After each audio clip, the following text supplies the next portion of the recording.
Everyone, আজকে নতুন একটা ভিউ দেখাবো। আসলে সৌদি আরব সুদা সম্পর্কে কিছু মানুষের ধারণা আজকে আমি পাল্টে দিব। এরকম একটি দৃশ্য দেখাবো যে বিগত দিনে আমরা যারা সৌদি আরব প্রবাসী আছি কেউ দেখছি কি দেখছি না তা নিয়ে আমি তর্কে যাব না, কিন্তু আজকে স্টেট আমি আছি সুদা শহরে। সুদা শহরে প্রাকৃতিক যে ভিউ আছে সেই ভিউটা আমি দেখিয়ে দিব।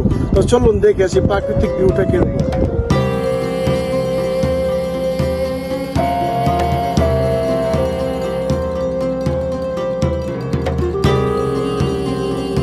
হাজার হাজার বছর আগে এটা প্রত্নতাত্ত্বিক দিক থেকে শোনা যায় সুদা শহরে অবস্থিত।